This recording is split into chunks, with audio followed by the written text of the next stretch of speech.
બનાસકાંઠાના ધાનેરાની દ્વારકેશ હોટલમાં રસોઈયાનું રહસ્યમય રીતે મોત થયું છે। લગ્ન પ્રસંગમાં લાડુના બદલે કાજુ કતરી બનાવી દેતા બબાલ થઈ હતી અને આ બબાલ વચ્ચે એક વ્યક્તિએ રસોઈયાને ધક્કો મારતા રસોઈયો બેભાન થઈ ગયો હોવાનો પરિવારજને આક્ષેપ કર્યો। રસોઈયાને સારવાર માટે ખસેડાતા ફરજ પરના તબીબે તેને મૃત જાહેર કર્યો છે। પોલીસ કાર્યવાહી નહીં કરે ત્યાં સુધી મૃતદેહનો સ્વીકાર ન કરવાની પરિવારજનોએ ચીમકી ઉચ્ચારી છે। દ્વારકેશ હોટલ ધાનેરા કોંગ્રેસના પૂર્વ ધારાસભ્ય નથાભાઈ પટેલની હોવાનું સામે આવ્યું છે।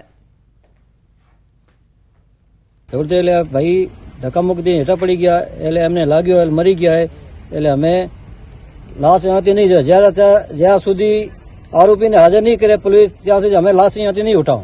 તો એમને કઈ કારણસર બબાલ थी કે ભાઈ એમના ઝઘડાને લીધે મરી ગયા है ને જો પોલીસને અમે એફઆઈઆર લખાઈ દીધી है।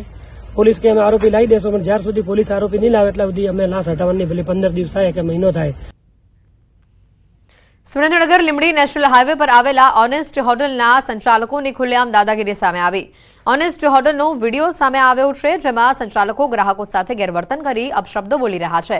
હોટલમાં આવેલા પાનના ગલ્લા પર ગ્રાહક પાસેથી એમઆરપી કરતા વધુ ભાવ લેવામાં આવી રહ્યો હતો અને જેથી બોલાચાલી થઈ। હોટલ પર રહેલ 3 થી 4 અજાણ્યા શખ્સોએ બે ગ્રાહકોને માર મારી સોનાની ચેન આંચકી લીધી હોવાની ફરિયાદ દાખલ કરાઈ છે।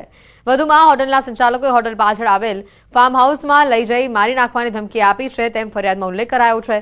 ત્યારે સંચાલકો અને માર મારનાર લોકો સામે કાયદેસરની કાર્યવાહી હાથ ધરાય તેવી માંગ ઉઠી છે। આ ઘટનાના દ્રશ્યો પણ સામે આવ્યા છે જેને લઈને પોલીસે તપાસ કરે તેવી પણ માંગ કરાઈ છે। વધુ માહિતી મેળવીશું અક્ષય જોશી ફોનલાઈન પર સંવાદદાતા જોડાઈ ચૂક્યા છે।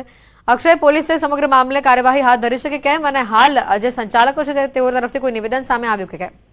જી, ચોક્કસથી વાત કરવામાં તો જે એમઆરપી કરતા વધુ ભાવ વસૂલવાની ઘટના બની હતી લીંબડી હાઈવે પર આવેલ ઓનેસ્ટ હોટલમાં। તેને લઈ ગ્રાહક અને જે સંચાલક છે તેની વચ્ચે ઝપાઝપી અને ગાળાગાળી અને મારામારીના દ્રશ્યો સર્જાયા હતા। આ મામલે ભોગ બનનાર ગ્રાહક દ્વારા લીંબડી પોલીસ મથકમાં લેખિતમાં રજૂઆત કરવામાં આવી છે અને પોલીસ દ્વારા આ મામલે હાલ જે તપાસનો જે દોર છે એ આગળ વધારવાની કાર્યવાહી હાથ ધરી છે। પરંતુ હજુ સુધી હોટલના સંચાલક દ્વારા આ મામલે કોઈ સત્તાવાર નિવેદન આપવામાં આવ્યું નથી। પરંતુ ક્યાંક ને ક્યાંક તંત્રની મીઠી નજર હેઠળ સમગ્ર આજે વધુ ભાવ વસૂલવાની કામગીરી છે સંચાલકો દ્વારા થતી હોવાની પણ લોકોમાં ચર્ચા ઉઠી છે અને આ મામલે તંત્ર દ્વારા યોગ્ય કાર્યવાહી કરાય તેવી લોકોમાં માંગ ઉઠી છે।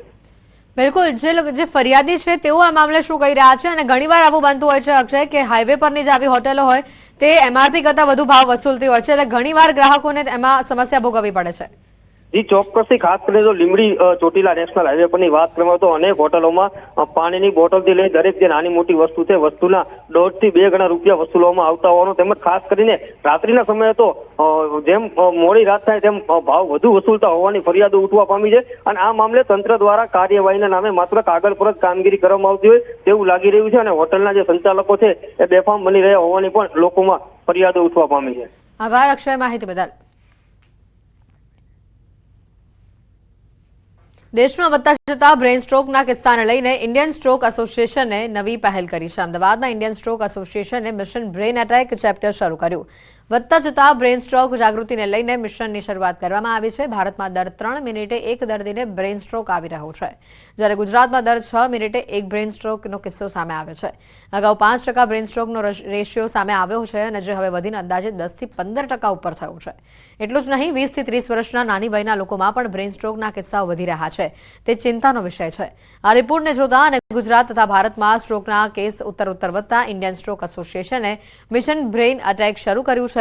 12 મેના રોજ વારાણસીમાં મિશન બ્રેન એટેક શરૂ કર્યા બાદ 7 ડિસેમ્બરે અમદાવાદમાં પણ તેના ચેપ્ટરની શરૂઆત કરાઈ છે જ્યાં સ્ટ્રોક અંગે ભારત અને ગુજરાત જાગૃત થવા અંગે મેનેજમેન્ટ કરવામાં આવશે। कि इसकी अवेयरनेस की ज़्यादा से ज़्यादा ज़रूरत है और उसी के पक्ष को लेते हुए हमने इंडियन स्ट्रोक एसोसिएशन ने सारे across India primary stroke centre जहां गाँव में जैसे पीएचसी होता है जहां पे सीटी स्कैन है हम ये प्रोग्राम स्टार्ट किया मिशन ब्रेन अटैक का फिजिशियन को ट्रेन करने का जिससे ज़्यादा से ज़्यादा थ्रोम्बोलिसिस गाँव में पहुंच सकें। गुजरात में एक्जेक्ट आंकड़ा उपलब्ध नहीं परंतु अंदाज प्रमाणे आश्रे 240 to 250 જેટલા 240 થી 250 સ્ટ્રોક પર ડે થાય છે એટલે કે એક કલાકમાં આશરે 10 સ્ટ્રોક મીનિંગ દર 6 મિનિટે એક સ્ટ્રોક થાય છે। એક થંબ રૂલ એવો છે કે 33% સ્ટ્રોક છે એ પરમેનન્ટલી ડિસેબલ થઈ જાય છે, મને 10 થી 15% મૃત્યુ થાય છે બાકીનામાંથી 33% એકદમ નોર્મલ જેવા થઈને કામે વળગી જાય છે અને બાકીના 33% કોક જાતના ડેફિસિટ સાથે પણ કામ ચલાવે અડધું પડધું, એટલે મોડરેટ ડેફિસિટ સાથે એમની જિંદગી ગુજારે છે. તમે નશો શબ્દ તો સાંભળ્યો જ હશે ને? લોકોને કોઈક ને કોઈક વસ્તુનો નશો હોય છે, જેમ કે ચા, કોફી, તંબાકુ, બીડી, સિગારેટ કે પછી આલ્કોહોલના. આ એવા નશા છે જે શરીરને અત્યંત નુકસાનકારક છે. એવા પણ નશા છે જે તમારી માનસિક સ્થિતિ ઉપર અસર કરે છે. અને આ મોબાઈલનું વ્યસન, જો તમે પણ વારંવાર તમારો મોબાઈલ જોયા કરો છો તો તમને પણ પોપકોર્ન બ્રેન થશે, જેમાં વ્યક્તિ વારંવાર તેનો ફોન ટ્રેક કરતો રહે છે. કોઈ વ્યક્તિને એક સમય એક વસ્તુથી તરત બીજી વસ્તુ તરફ તેનું ધ્યાન ભટકી જાય છે, એટલે કે એક કામ પર તેનું ધ્યાન કેન્દ્રિત રહેતું નથી, તો તે પોપકોર્ન બ્રેનનો શિકાર છે. જ્યારે કોઈ પણ પોપકોર્ન બનાવવામાં આવતી હોય છે અને એને કોઈ પણ વાસણમાં નાખવામાં આવે તો ફટાફટ જે છે ફૂટતી હોય છે. પોપકોર્ન બ્રેન એક એવી મેન્ટલી કન્ડિશન છે કે જેમાં વ્યક્તિ કોઈ એક વિષય, વસ્તુ, પદાર્થ કે પરિસ્થિતિ ઉપર એક સરખું ધ્યાન એ કેન્દ્રિત નથી કરી શકતા. 1 મિનિટ માટે જે વસ્તુ જોવે છે તો બીજી જ મિનિટે એનું ધ્યાન કોઈ બીજી બાબત ઉપર કેન્દ્રિત થાય છે અને એના અનુસંધાન આ સર્વે કરવામાં આવેલો હતો. છેલ્લા 4-5 વર્ષથી પોપકોર્ન બ્રેન એક પ્રચલિત ટર્મ્સ બન્યું છે અને જેની અસર યેનકેન પ્રકારે સોશિયલ મીડિયા પ્લેટફોર્મના વધતા જતા ઉપયોગથી વધેલી છે. વારંવાર પોતાના મોબાઈલમાં શું આવ્યું, નોટિફિકેશન આવેલું છે તો કેવો મેસેજ આવેલો હશે, આપણે કોઈને મેસેજ કરેલો હોય તો તેનો રિપ્લાય આવેલો છે કે કેમ, એ વારંવાર જોવું એ પોપકોર્ન બ્રેઇનની સ્થિતિ તરફ લોકોને લઈ જાય છે. અને સોશિયલ મીડિયા અને મોબાઈલના વધુ પડતા ઉપયોગના કારણે આ પોપકોર્ન બ્રેઇનની સ્થિતિ વણસી હોય એવું હમણાં સર્વેની અંદર જોવા મળેલું છે. કોઈના મેસેજ આવ્યા કે ના આવ્યા તો એનું ધ્યાન એ સતત ત્યાં કેન્દ્રિત થશે. એટલે પહેલા તો ધ્યાન ભંગની સમસ્યા પોપકોર્ન બ્રેઇનના કારણે વધી ગઈ છે અને એનાથી એક્ઝામ ઉપર પણ એની અસર પડી શકે છે. પોપકોર્ન બ્રેન વિશેની જાણકારી અમને મનોવિજ્ઞાન ભવનના કરેલા સર્વેથી મળી છે. રાજકોટની સૌરાષ્ટ્ર યુનિવર્સિટીમાં આવેલા મનોવિજ્ઞાન ભવનની 3 વિદ્યાર્થીનીઓએ મોબાઈલના ઉપયોગ અંગે એક સર્વે કર્યો હતો અને આ સર્વે અંગે તેમણે કહ્યું હતું કે તરુણો અને યુવાનો સરેરાશ 175 થી 180 વખત દિવસ દરમિયાન પોતાનો મોબાઈલ ટ્રેક કરે છે. વારંવાર ફોન ટ્રેક કરવો, એક વિડીયો પૂર્ણ ન થાય ત્યાં સ્ક્રોલ કરીને બીજો વિડીયો જોવા લાગવો, સતત અસ્થિર વિચારો, આ બધા જ પોપકોર્ન બ્રેનના લક્ષણો છે. 1364 લોકો પર સર્વે કરવામાં આવ્યો, જેમાં સામે આવ્યું છે કે 61.2% લોકોએ કહ્યું કે તેઓ પોતાનો ફોન વારંવાર તપાસે છે. 61.8% લોકોએ કહ્યું કે તેઓને કોઈ કાર્યમાં એકાગ્ર થવામાં મુશ્કેલી અનુભવાય છે. 57.1% લોકોએ કહ્યું કે વધારે મોબાઈલના ઉપયોગના કારણે તેમની યાદશક્તિમાં ઘટાડો થયો છે.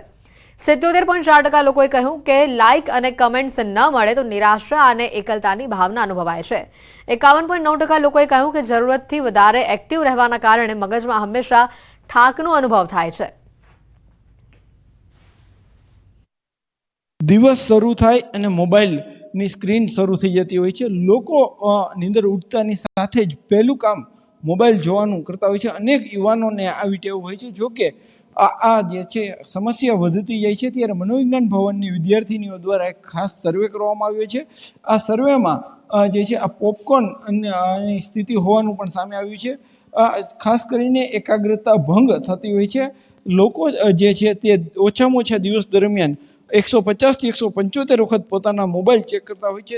જેમને આ સર્વે કર્યો છે તે આ વિદ્યાર્થીનીઓ છે. 3 વિદ્યાર્થીનીઓ દ્વારા સર્વે કરવામાં આવ્યો છે. હાલ આપણી સાથે અહીંયા સર્વે કરનાર વિદ્યાર્થીની છે, આપણે એમની સાથે વાત કરીશું. બેન, શું કહેશો, આપના દ્વારા આ સર્વે કરવામાં આવ્યો હતો અને કઈ રીતના સર્વે કરવામાં આવ્યો હતો?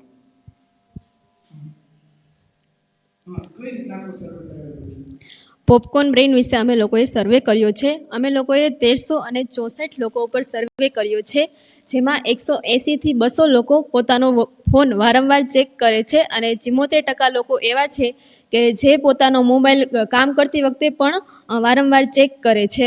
તેની ઘણી એવી માનસિક સ્થિતિ પર તેની અસર પડે છે, જેમાં ધ્યાન એકાગ્ર કરવામાં મુશ્કેલી અનુભવાય છે. આપણે કોઈ એક વિષય ઉપર કામ કરતા હોય તો બીજા વિષય ઉપર આપણને ધ્યાન ભંગ થવામાં મુશ્કેલી અનુભવાય છે. 80% લોકો એવા હતા કે જે એવું માને છે કે વારંવાર મોબાઈલ ચેક કરવો એ અયોગ્ય છે. ચોક્કસથી આ જે વિદ્યાર્થીનીઓ છે તેમના દ્વારા આ સર્વે કરવામાં આવ્યો હતો.